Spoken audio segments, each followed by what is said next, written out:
টক দই মানে কি সেই সেই সিঙ্গুরের গরুর দুধের টক দই সেরকমই কি চুরি করতে বলছেন? তো গরমে সব থেকে আগে দই খাবে। দই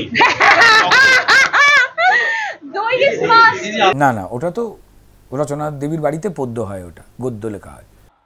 আপনি কি খাবেন লিখে দেবে সকালবেলায়, চা খাও, চায়ের সাথে গোমূত্র খাও।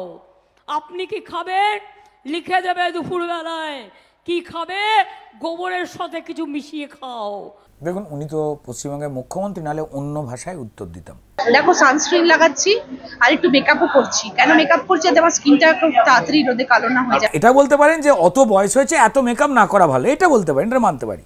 আর এত বড় সাহস, আমার গাড়িকে দেখে বলছে চোর চোর চোর। সুযোগ থাকলে জিপটা আমি কিনে নিতাম, ইলেকশন বলে কিছু বলিনি।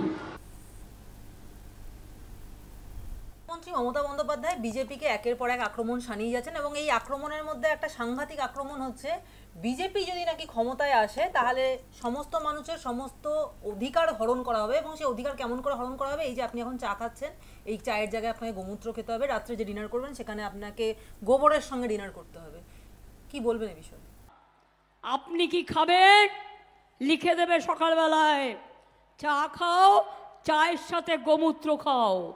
আপনি কি খাবেন লিখে দেবে দুপুরবেলায়, কি খাবে গোবরের সাথে কিছু মিশিয়ে খাও। সন্ধেবেলায় আপনি কি খাবেন সেটাও ওরা ঠিক করে দেবে। রাত্রিবেলায় আপনি ক ঘন্টা ঘুমোবেন সেটাও ওরা ঠিক করে দেবে। দেখুন, উনি তো পশ্চিমবঙ্গের মুখ্যমন্ত্রী, নাহলে অন্য ভাষায় উত্তর দিতাম। মানে আপনার ভালো লাগতো যে ভাষায় তৃণমূল কথা বলে। এই মমতা বন্দ্যোপাধ্যায় যখন সব হারিয়ে ভেউ ভেউ করে কেঁদে ঘুরে বেড়াচ্ছিলেন, সেই সময় উনি কোন একটা মন্ত্রিসভায় ছিলেন না ভারতীয় জনতা পার্টির? ছিলেন তো। কি খেতেন? গোবরের রুটি, না এই গোমূত্রের চা, না এই ঘুঁটের বিরিয়ানি? মমতা বন্দ্যোপাধ্যায় কি হয়, গরুর লেজের লোমের মোরব্বা, কি খেতেন আপনি তো ভালো জানেন। ভারতবর্ষের 17টা রাজ্যে ভারতীয় জনতা পার্টি রয়েছে। আপনি এতই ঢপ মারছেন, খেয়াল রাখেন না যে আজকাল বাচ্চা ছেলেপুলের হাতে ইউটিউব রয়েছে। 17টা রাজ্যের লোকের সঙ্গে সঙ্গে ইউটিউব করবে, কি খায় লোকে। বা প্রত্যেকেরই আত্মীয়, আপনার কল্যাণে, সিপিএমের কল্যাণে পশ্চিমবঙ্গে কাজ হারিয়ে লক্ষাধিক মানুষ তারা অন্যত্র চাকরি করে, যে যে রাজ্যগুলোতে বিজেপি রয়েছে সেখানে তো অবশ্যই বেশি সংখ্যায় যায়। কেন যায়? ঘুঁটের চচ্চড়ি খেতে। আপনার মতো এত বছর তো আপনি সংসার করেছিলেন, আপনি কংগ্রেসের থেকে বড় হলেন, কংগ্রেসের জন্মান, কংগ্রেসে বললেন পচা ডুবা। যেই এখন বিজেপি চোর চোর চোর ধরছে, সঙ্গে সঙ্গে আপনি দেখছেন আমি তো চোর, আমি যদি ধরা পড়ে যাই। মানুষ মানছে না, মানুষ জেনে গেছে আপনারা চোর, তাই বলছেন বিজেপি এলে আপনাকে কি খাওয়াবে? গোমূত্রের শরবত? কি সব বলছে? আমি দেখুন, আমি মুখ্যমন্ত্রী ফেভারিট হতেই পারে। আমি এটা শুনেছিলাম, একটা ডিশ আছে, মানে একটা শরবত আছে, গরু আবজা। গরু আবজাটা হচ্ছে আপনার 3 ফুটো গোমূত্র, সেটার সঙ্গে একটু হালকা করে বগলের ঘাম, সেটা মিশিয়ে 3 কুচি গরুর নাকের লোম ফেলে দিয়ে সেটাকে যদি 2 কুচি চিনি দিয়ে গুলে খেতেন। আমি শুনেছি মমতা বন্দ্যোপাধ্যায়ের খুব পছন্দ ছিল বোধহয় ওটা। আমি সেটা মমতা বন্দ্যোপাধ্যায় ক্লিয়ার করে নেবেন। গরু আবজা এই গরমে খুব কাজে লাগে, মাথা দিয়ে লোকে কম কথা বলে। উনি যখন বিজেপির মন্ত্রী হওয়ার জন্য ঘোরাঘুরি করছিলেন, তখন নাকি বারবার উনি নিজেই ওয়াটার বটল করে ওটা নিয়ে যেতেন আর লোককে দেখিয়ে এখানে গরু আবজা খা, মন্ত্রী কর দিকে যা, এসব করতেন। তো এটা শুনেছি আমি, এটা তৃণমূলে যারা ওনার ঘনিষ্ঠ ছিল তারাই বলতেন, আমি জানি না। যে যে রাজ্যে বিজেপি সরকার রয়েছে সেই সেই রাজ্যে তো এখানের মতোই খাওয়া দাওয়া। কেন ভুল বোঝাবার চেষ্টা করছেন আপনি? কেন আপনার সম্মানটা নষ্ট করছেন মাননীয় মুখ্যমন্ত্রী? সময় এলে, সময় ফুরিয়ে গেলে চলে যেতে হয়। আপনারা এত চুরি করেছেন, জোর চুরি করেছেন, আর আপনি বিশেষ করে যেভাবে হিন্দু, মুসলমান, শিখ, খ্রিস্টান সেই সব কটা পশ্চিমবঙ্গের মানুষের বাচ্চাও বাদ দেননি, মিড ডে মিলও ঝাড়িয়েছেন, তারপর তাদের বীর বলিয়েছেন। আপনি পুলিশ মন্ত্রী, আপনি গরিবের চাল ডাল রেশন বালুকে দিয়ে চুরি করিয়েছেন। যখন আপনারই পুলিশ তদন্ত করতে গেছিল, আপনি পুলিশ মন্ত্রী নির্দেশ দিয়ে সেই তদন্ত বন্ধ করিয়েছেন।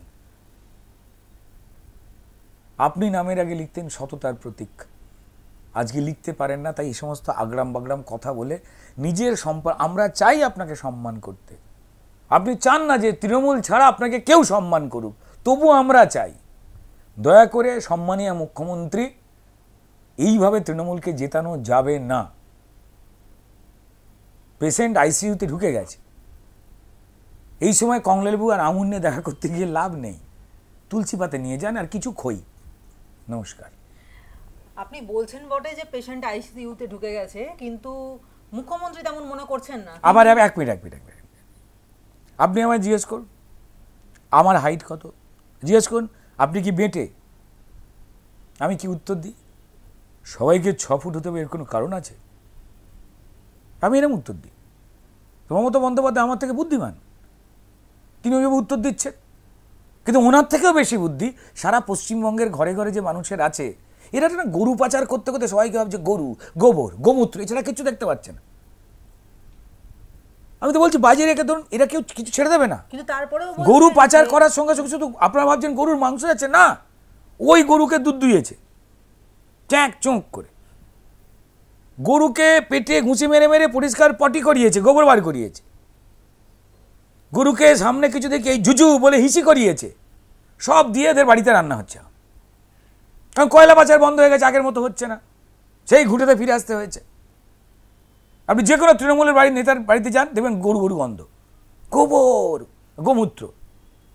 আর গোমূত্র দিয়ে পরিষ্কার অনেক উপকার হয়, এটা আমি বলছি না, যে কোনো কেউ জানে। ওই করছে গোমূত্রে চাফা খাচ্ছে তুলসী পাতা দিয়ে। কিন্তু তারপরেও তৃণমূলের পক্ষ থেকে যে তৃণমূল সুপ্রিমো মমতা বন্দ্যোপাধ্যায় তিনি দাবি করছেন যে বিজেপি নাকি বাংলায় 440 ভোটের কারেন্ট খাবে। এইসব করে রেখে দিয়েছে নাকি? 440 ভোল্টের কারেন্ট খাবে, তিনি কিন্তু কথা বলছেন। দেখুন হতে পারে, মানে যে ভাবে না বিজেপিকে ভয় পাচ্ছে। আমি খবর পেয়েছিলাম যে মুখ্যমন্ত্রীর বাড়িতে নাকি সামনে কে যেন বেড়া দিচ্ছে, পাবলিক রেড়ে করে দৌড়ে আসবে। অভিষেক বন্দ্যোপাধ্যায়ের সামনেও ওই বেড়া 4টে বাঁশ পড়েছে, তাহলে ওটা 440 ভোল্টের বেড়া, মানে মানুষ আসবে এই বেরিয়ে আয় জবাব চাই বলে ঘিরে। আমি বলবো মুখ্যমন্ত্রী আপনি এসব 440 ভোল্ট পর লাগাবেন না, আবার কে দুরুম করে অজ্ঞান হয়ে যাবে।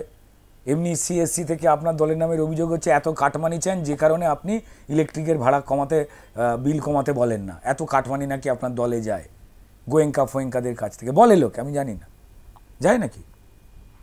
আপনাদের প্রচুর নেতা মন্ত্রীদের ছেলেপুলে তাদের চাকরি দিতে হয় গোয়েঙ্কাতে, ভুল বলছি নাকি?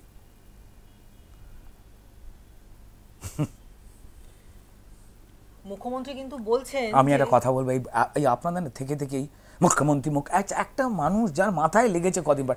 আপনার ঠাকুমার লাগলে আপনি কি করতেন আপনি বলুন তো? আপনার পিসিমার লাগলে আপনি কি করতেন? মুখ্যমন্ত্রী বলেছেন, আরে উনি কি বলছেন? আমরাও দেখবেন রাত্রিবেলা শুয়ে শুয়ে শরীর খারাপ থাকলে জলে তো বিড়বিড় করি, আকারদম ফাকারদম সাহায্য ধাকদম বুকরদম আমি বলি। আপনি ভাবুন ওই দলটার ইয়াং লোকগুলোকে যারা বেশি চুরি ফুরি করে, নিজেরা চুরি ফুরি করে হুস যা করে ওনাকে পাঠিয়ে দিয়েছে। বয়স হয়েছে তো একটা মানুষের, তিনি রেস্ট নেবেন, 2 মাস পরে যে হ্যাঁ তৃণমূলকে ভোট দিন, ওকে ডান এত কাজ করেছি 99.99, উনি তো বলেছিলেন আমার দলে 99.99 শট, চলুন ভোট হেরে বলবে, চলে যাবে, ভোট পড়ে যাবে। কিন্তু যথেষ্ট সোয়াগ নিয়ে কথা বলছেন তিনি, বলছেন যথেষ্ট সোয়াগ নিয়ে কথা বলছেন। সোয়াগ মানে বুঝতে পারছি, সোয়াগ মানে বেশ ভালো রেলাবাজি করে তিনি বলছেন যে আমার গাড়ি দেখে চোর চোর করে স্লোগান দিচ্ছে, এখন যেহেতু ভোটের সময় তাই জন্য কিছু বলছি না, এটা দায়িত্ব ওনার, উনি তো নিজে টেনে ছিঁড়ে নিতাম। ভোটামি ওরা আমার সাথে করেছে পরশুদিন, এই 4-5 দিন আগে আমি চালসায় আসছিলাম, মিটিং যে কেউ পলিটিক্যাল পার্টি রাস্তায় করতেই পারে, আমার কোনো আপত্তি নেই। আমার গাড়িটাকে দেখে বলছে চোর চোর, ওদের জিজ্ঞেস করুন ওদের পিতৃদেবের পয়সায় কোনদিন আমি 1 কাপ চা খেয়েছি? আমি কারো পয়সায়, এমনকি দোকানে চা খেতে গেলেও দোকানে পয়সা দিয়ে খাই। আমি সরকার থেকে 1 টাকা মাইনে নিই না, আমি সরকারি গাড়ি চড়ি না, আমি ইচ্ছা করলে পেনশন প্রতি মাসে 1.5 লাখ টাকা করে পেতে পারি, লক্ষ টাকার উপর মাইনে পেতে পারি। আমি 1 টাকাও নিই না, তার কারণ আমার প্রয়োজন পড়ে না, যা আছে মোটা ভাত, মোটা কাপড়, মোটা শাড়ি, ব্যাস এতেই আমার চলে যায়। আমার বাহুল্যতা হচ্ছে মানুষ, আমার বাহুল্যতা আমাকে মানুষের পরিবার। আর এত বড় সাহস, আমার গাড়িকে দেখে বলছে চোর চোর চোর। সুযোগ থাকলে জিপটা আমি কিনে নিতাম, ইলেকশন বলে কিছু বলিনি। এই কথা তুমি বলেছেন? বুঝতে পারছেন, চোরকে চোর বললে পেঁদাবে, মানুষকে মানুষ বললে মানুষ পেঁদাবে। মুখ্যমন্ত্রী জিপ টেনে ছেঁড়ার কথা বলছে, মানে ওনারা চুরি করবেন, অন্যায় করবেন, কেউ বললে জিপ টেনে ছিঁড়ে নেবেন। আমি আবার বলছি, এটা মুখ্যমন্ত্রী বলেননি, আপনারা মিথ্যা কথা বলছেন। মুখ্যমন্ত্রী যথেষ্ট ভদ্র একজন মহিলা, এই সমস্ত নোংরা কথা উনি বলতে পারেন না। আর যদি বলেন, জানবেন যে পিসিকে নিশি ধরেছে, নাহলে এটা বলতে পারেন না। আমাদের মুখ্যমন্ত্রী এত খারাপ কথা বলতে পারেন না। উনি বুক ফুলিয়ে আমরা সবাই চোর বলে মিছিল করতে পারেন, বেশ করেছে, ওটা ওনার ইচ্ছা। সারাক্ষণ আপনাদের হিংসুকুটি মন, আপনাদের পিসিরা বিখ্যাত হয়নি, মাসিরা বিখ্যাত হয়নি, ওই জন্য পরিষ্কার দেখেছেন ওই বসে একটা মহিলা ঘুরছে, আপনার ইচ্ছা করে পেছনে লাগছে মুখ্যমন্ত্রী সমস্ত খারাপ কথা বলেছে বলে। মুখ্যমন্ত্রী কখনো গরুর গুমুদ নিয়ে আলোচনা করতেই পারে না, একটা সরল মুখ্যমন্ত্রী। এখনও ল্যান্ডলাইন ফোন নিয়ে রাস্তায় হাঁটে, আর আপনারা বলেন এটা আইফোন, আপনার চোখ খারাপ। এরম বড় ফোন নিয়ে রাস্তায় করে হ্যালো এরম করে ডায়াল করে, আর আপনারা বলছেন আইফোন। কিন্তু মোদিজি থাকলে আগামী দিনে কিন্তু কোনো নির্বাচন হবে না, এমন হুঁশিয়ারি মুখ্যমন্ত্রী দিচ্ছেন। মোদিজি থাকলে, মোদিজি সরকারে আবার নতুন করে আসলে আগামী দিনে আর কোথাও কোনো নির্বাচন হবে না। তাতে ওনার কি আমি বুঝতে পারছি না। আমি ধরলাম এটা ওনার কল্পনা। ভালো গরম হয়েছে, আবার বলছি তৃণমূল এত কিছু চুরি করে আমি বুঝতে পারছি না। একটুখানি দোহাই, মানে সবাইকে একটু শশা চুরি করুন, একটু ডাব চুরি করুন, একটু টক দই চুরি করুন, করে খাওয়ানো নাকি মাথার তো হতে পারে গরমে। আমার ঠিক থাকছে না। টক দই মানে কি সেই সেই সিঙ্গুরের গরুর দুধের টক দই, সেরকমই কি চুরি করতে বলছেন? তো গরমে সব থেকে আগে দই খাবে। দই দই ইজ মাস্ট।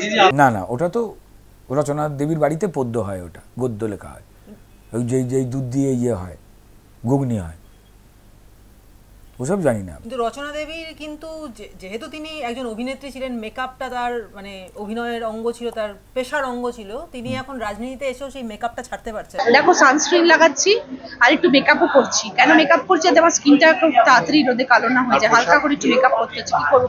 আমি ভেবেছিলাম যাবো রাজনীতিতে, আসছি প্রচারে যাবো, মেকআপ টেকআপ করতে হবে না, আরামসে একটু থাকবো, মেকআপ ছাড়া একটু থাকবো। সারা জীবন তো মেকআপ করে এসেছি, ভেবেছিলাম মেকআপ করতে হবে না, কিন্তু দেখছি গরমের মধ্যে একটু মেকআপ না করলে আমার স্কিনটা একদম পুড়ে যাবে, তাই জন্য একটু মেকআপ করছি।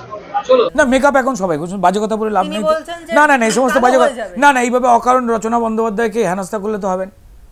এখন Makeup আমাদের করতেই প্রচুর হবে। মধ্যবিত্ত বাড়ির মেয়ের আছে মেকআপ করে ঘুমোতে যায়, কারণ রাত্রিবেলা শুয়ে শুয়ে এরকম করে টিকটক করে অনেক সময়, তারাও মেকআপ করে। রচনা ব্যানার্জি হ্যাঁ এটা বলতে পারেন যে অত বয়স হয়েছে এত মেকআপ না করা ভালো, এটা বলতে পারেন, এটা মানতে পারি। তার জায়গায় মেকআপ কেন করে, ঠিক আছে। না, রাজনীতিতে এসে তিনি বলছেন যে মেকআপ না করলে কালো হয়ে যাব, সুতরাং রাজনীতিতেও তার তো দেখুন উনি অভিনেত্রী সুলভ আচরণ, দেখুন উনি ফর্সা হওয়ার জন্য রাজনীতিতে এসেছেন, তাহলে আপনার কথা শুনে মনে হচ্ছে উনি আসলে উনি একজন সাংসদের কাজ কি, তার ইখতিয়ার কি, সেটাই দিদিভাই জানেননি। না জেনে পরিষ্কার বলেছেন দেবে, হ্যাঁ চল বলে হয়েছে কেসটা। উনি সত্যি কথা বলছেন, সহজ সরল মানুষ রচনা দেবী, নাহলে ধোঁয়া ধোঁয়া ধোঁয়া সব করে। উনি সরল মানুষ, আমরা তো মিশেছি জানি। আচ্ছা, একটা অন্য প্রশ্ন করছি যে সি ভোটার তারা বলছে যে 20টা আসন পাবে তৃণমূল, 20টা আসন পাবে বিজেপি, আপনার কি মনে হয়? এরা সি ভোটারের সঙ্গে দেখা হয়েছিল, তার আগে একটা বি ভোটারের সঙ্গে দেখা হয়েছিল, তার আগে একটা এ ভোটারের সঙ্গে দেখা হয়েছিল। এ বি সি তিনজনে মিলেই বলল যে গরমে কে কী পাবে আমরা জানি না, শুধু এইটুকু জানি গরমে অনুরাগের ছোঁয়া পাবে, ঠিক আছে। তো গণৎকান্নই কেউ নেই, আর মানুষ কিন্তু খুব মজা পাচ্ছে এসব নিয়ে। আপনি ক্যামেরা নিয়ে যান, এবার আপনাকে সাংবাদিক হিসেবে যদি ভালো লাগে দেখবেন আপনার সঙ্গে 5টা লাইন কথা বলছে, এবার আপনি হয়তো আরও গুরুত্বপূর্ণ কথা বললেন, কিন্তু আপনাকে দেখেও ঠিক ভালো লাগছে না, দেবেন অন্য উত্তর দিচ্ছে, একদম বিশ্বাস করবে না, এ বি সি পুরো, বুঝতে পারছেন। একটা শেষ প্রশ্ন করছি রুদ্রদা, সেটা হচ্ছে যে মমতা বন্দ্যোপাধ্যায় বলছেন যে ইভিএম এর চিপ কারা তৈরি করছে সে নিয়ে তো কোনো কথা বলছে না, ইলেকশন কমিশন বলছে না কিছু, এবং আমরা ব্যালটে ভোট চেয়েছিলাম, আরো অনেকের অনেক প্রশ্ন আছে, কিন্তু ইলেকশন কমিশন কোনো প্রশ্নেরই কোনো উত্তর দিচ্ছে না, কি বলবেন? গরম পড়েছে, প্রচুর লোক বিভিন্ন প্রশ্ন করছে। এই সমস্ত ফালতু প্রশ্নের উত্তর তো ইলেকশন কমিশনার দেবে না। তার আগে আমি তো পরিষ্কার শুনেছিলাম যে তৃণমূলের পক্ষ থেকে প্রশ্ন করা হয়েছিল যে একজন প্রার্থী কেন 10টা ভোট দিতে পারবে না, এটা অ্যালাউ করা হোক। সেটা শুনেও নির্বাচন কমিশন উত্তর দেয়নি। তারপর তৃণমূল থেকে পরে উত্তর গেছিল মিনিমাম একটা লোকের 2টো করে ভোট দেওয়ার হোক, অ্যালাউ করা হোক। এটাও নির্বাচন কমিশন অ্যালাউ করেনি। তারপর পরিষ্কার এটাও করেছিল যে অভিষেক 250 ইভিএম তৈরি করেছে, সেইটা কি পরিষ্কার ববি হাকিমের হাত দিয়ে মমতা বন্দ্যোপাধ্যায় অ্যাটাস্টেড করে দেবেন। যত আমাদের যেখানে প্রার্থী দাঁড়িয়েছে কালীঘাটের কাছাকাছি সেই বুথগুলোকে দেওয়া যায়। তাতে আমি শুনেছি যে নির্বাচন কমিশন ডেকে নাকি ঠান্ডা চা খাইয়েছে। তারপর একটা কথা শুনছি, বাবুল ব্যানার্জি যে হাওড়ায় দাঁড়াতে চেয়েছিল মমতাদির ভাই, ওরও কিছু আবদার আছে ইলেকশন কমিশনের কাছে। বলেছি যে পার্টিটা চেঞ্জ করে দেওয়া যায় না, ওইখানে লোকে ভোট দেবে হচ্ছে প্রসূন ব্যানার্জিকে, হাওড়া যেখানে দাঁড়াতে চেয়েছিলাম, কিন্তু ভোট পাবে বাবুল ব্যানার্জি, এটা হয় না। তারপর শুনেছি যে নির্বাচন কমিশনের দরজা বন্ধ করে ঢিপ করে একটা আওয়াজ হয়েছিল। আওয়াজের মানে এখনও কি নির্বাচন কমিশন বলতে চাইছে না, প্রেস রিলিজ করে নিশ্চয়ই বলবে একদিন।